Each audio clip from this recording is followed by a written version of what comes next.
have some lunch, have a power nap, some half an hour or 40 minutes like that.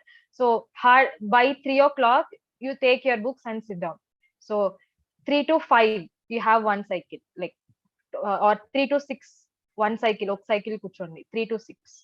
So in that 3 to 6 hour period, divided into two 1 hour 20 minutes and 1 hour 20 minutes. So read one subject and one subject.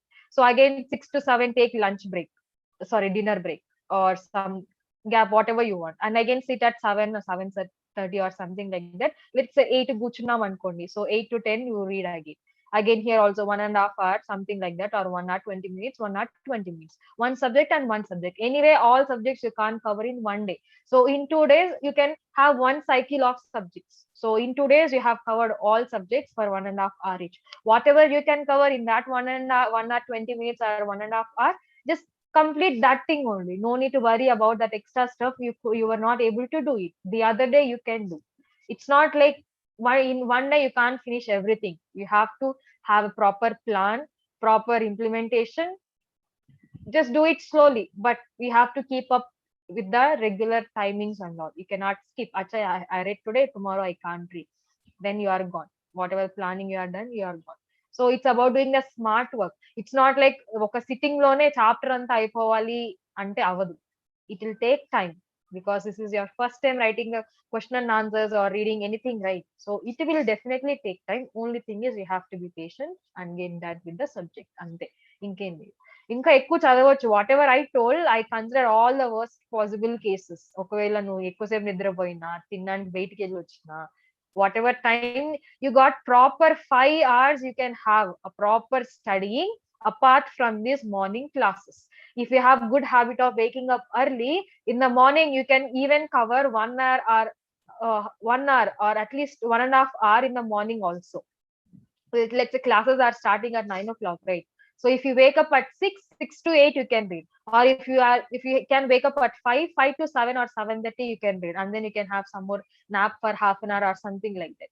So it's everything is in your hands. Only thing is you don't know how to utilize it.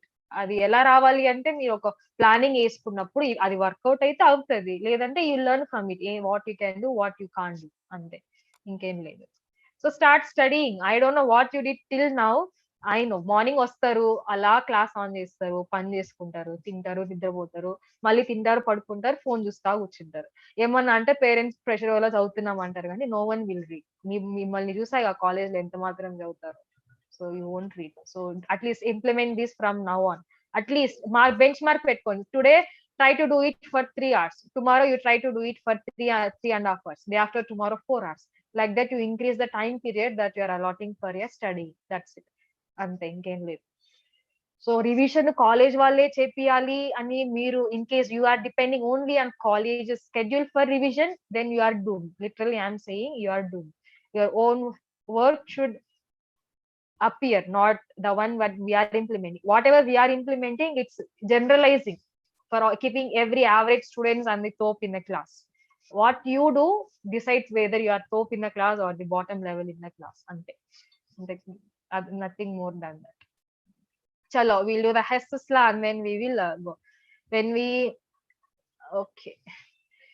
They are saying government will start the colleges from next week. Amma. I don't know, Ra. If they tell from college management, then it will be final. Lot of rumors are there, so we can't rely on those rumors. How can we study for boards and JE simultaneously? Simultaneously will not happen anytime. One day, if you one cycle if you read for boards, the other cycle you have to do for mains. Ante. Only few chapters from small chapters you can do simultaneously, but otherwise is no. If one cycle you are doing for boards, the other cycle you have to do it for mains. Ante. For first start with boards, that will be kind of revision for JE mains, where he will go a little bit deeper in topics.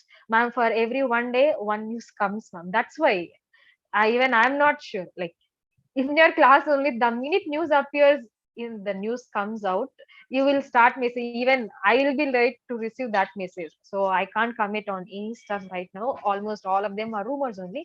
Once the management has information, they'll share. Okay, till then no need to worry at all right. So let's see the final law, very very important law for 4 marks. Hess's law. Hess's law of constant heat of summation. So this Hess's law in chemical bonding for the calculation of one particular factor we have utilized.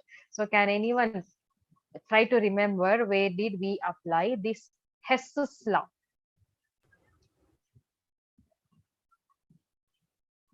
Hess's law. HSS. So in chemical bonding to calculate one thing we have introduced the Hess's law over there. Bond So, enthalpy, I guess. Bond dissociation. bond enthalpy, lattice enthalpy kada. Hess's law of constant heat summation.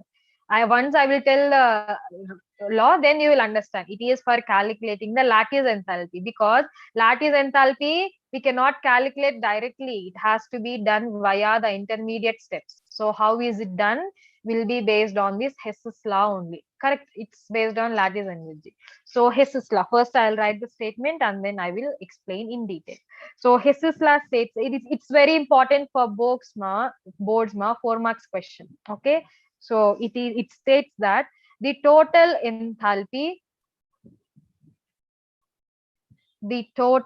enthalpy change of a reaction, the total enthalpy change of a reaction is same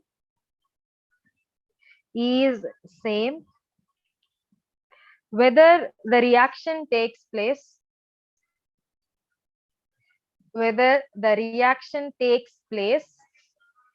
in a single step, whether the reaction takes place in a single step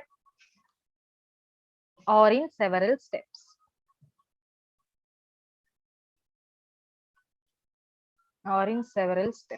So this law is very simple. So we have to perform a chemical reaction. Okay. So I have a chemical reaction. This is reactant A, and I am trying to convert into some product B. So whatever the enthalpy change involved in the reaction, that will be delta HR, because I don't know the initial states of A and what is the type of compound B.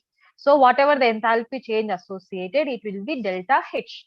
Now the same reaction A to B can be done in different ways. So first, if we convert A to C, and this again C if we convert into D.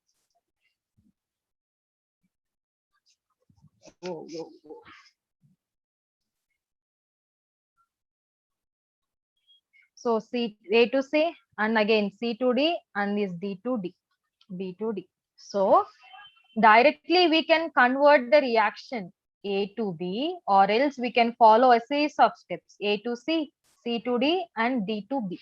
In both the cases, whatever the enthalpy, the net enthalpy change involved, it will be the same. That's what this Hess's law states. Whatever might be the route for to convert a certain reactant to a certain product, it can be done in only one step or it can be done in multiple steps, but end of the day the net total enthalpy change will be constant according to this Hess's law. So let's see what it will be. Is there anything called as energy of crystallization or heat of crystallization? Yes. Again, same thing. Standard enthalpies we can define. There is enthalpy of dilution, there is enthalpy of crystallization, there is enthalpy of some other thing. Lot of them are there. Enthalpy of combustion, enthalpy of atomization. Yes, there are terms, more terms for them. Born-Haber cycle, yes, for the preparation of sodium chloride in case of lattice, in case of lattice enthalpy calculation, Born-Haber scale for preparation of sodium chloride, that is based on Hess's law only, correct. So let's say for A to C, if delta reaction enthalpy change of reaction is 1, and from C to D the enthalpy change is 2, and from D to B the enthalpy change is 3. So according to the Hess's law, whatever the net enthalpy change here you have, and whatever the enthalpy change that we have here, that is delta HR1 plus delta HR2 plus whatever we have in step root 2. So this is delta H1 and this is delta HR2 and this is delta HR3. So whatever we have delta HR1. So in this particular case, according to the Hess's law, for a reaction to complete A to B, the net enthalpy change involved will be the sum of all the intermediate reactions delta HR1, delta HR2, and delta HR3, and so on. How many intermediate reactions are there? All those intermediate enthalpies we will take sum so that we can calculate the final enthalpy change. So this is what Hess's law is. But while defining the lattice enthalpy in the Born-Haber cycle, we did in a different way. So we have Na and we have Cl2. So from this, we will be getting NaCl. So first, we did, we converted them into standard states, and from those standard states, we have calculated the net lattice enthalpy, that is from Na plus and Cl minus, whatever they are coming together, that will be the lattice enthalpy U. Over there, we did in a different way, but whatever we did was taking the sum of the intermediate steps only. That we will cover in tomorrow's class. Now I will give example for this Hess's law, and then I'll wind up because it's already 5:50, 4:55. Chalo. So let's take a small example, the formation of carbon monoxide. So from the standard state, textbook example only I'm using. So we have carbon in the solid state, that is graphite, and then we have oxygen in the process of formation of carbon monoxide. Again, this is a gas. So here, whatever the enthalpy change that we are considering, it will be the standard enthalpy only, because we have carbon in its own reference state and oxygen also in its reference state. But in the but we cannot directly name it as delta H naught formation, because from the same set of reactants we can even get carbon dioxide also. Then how can we determine the exact enthalpy change involved in the formation of carbon monoxide then?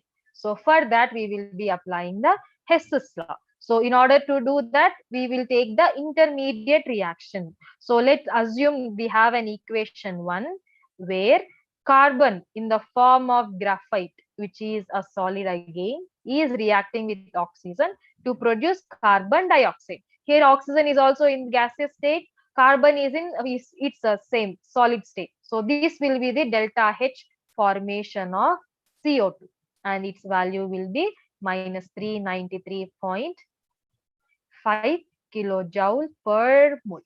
Okay, this is equation number 1. Now, let's see some other equation number 2, where carbon monoxide also will react with some half O2 and give us carbon dioxide. So, in this case, whatever the delta H we get, that is just the delta H reaction, because this is not an element, it is a compound. So, delta HF we cannot write here, but we can write the change in enthalpy of the reaction. So, we have delta H not equal to, they'll change in reaction equal to minus 283 283 only kilojoule per mole. Now equation 1 we have, equation 2 we have to get graphite and oxygen on the reactant side and carbon monoxide on the product side. So what we can do, we can alter equation number 3, right? So if we change the reactant to products and products to reactants, so CO2 gas on decomposition will give CO gas and half O2. So what happens to the net reaction enthalpy delta HR? Anyone? What happens to the enthalpy over here? What happens to the Becomes enthalpy? positive. Yes, Becomes simply it will positive. become positive. Yes, very good. So it will be 283 kilojoule per mole. So this is our initial reaction 1, and this will be our reaction number 2, final reaction number 2. This will be R1. So when we combine equation number 1 and equation number 2, what do we get? Equation 1, we have C graphite solid plus O2 giving rise CO2, and here the delta H involved is minus 393.5 kilojoule per mole. And then equation 2 we have, wait a second. Array.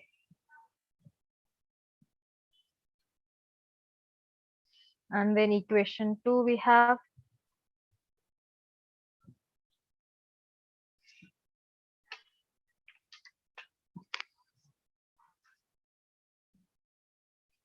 And then equation 2 we have CO2 gives CO plus half O2 and the enthalpy change delta H equal to plus 283.0 kilojoule per mole. So what will happen to the final equation? CO2 will get cancelled, and then you have carbon in the form of graphite, and then half O2, because one O2 minus half, you have half O2, and then you have carbon monoxide gas. So here the standard enthalpy change of the reaction will be the sum of these two enthalpies, that is minus 393 plus 283. So you'll have around minus 110.5 kilojoule per mole. So the same conversion process of getting carbon monoxide from graphite and oxygen can be done in this individual step itself, or else it can be done in more than one step. Either ways, the net enthalpy change to form carbon monoxide from graphite and oxygen will be the same. So that's what Hess's law is. Whatever might be the reaction, if that same reaction is done in one single step or in n number of multiple steps, the net enthalpy change involved in both the cases will be the same. So that's what Hess's law is. We'll be using this Hess's law a lot in the upcoming topics. So tomorrow we will be starting with the standard enthalpies of combustion, all this stuff. And if possible, I'll try to finish off this entropy also. Entropy and spontaneity, how they are related with respect to internal energy and enthalpy, we will try to see. So tomorrow also log in at 8 o'clock. I'll take some around 50 minutes, and then you can have, like, just like today afternoon I won't take because I have some work to do in the college. So afternoon I won't take. Tomorrow morning 8 to 9 we'll have one session and try to wind it off this particular topic. All right, so today's class is clear, right? I'll be sharing these notes, just go through it. Any more doubts you have?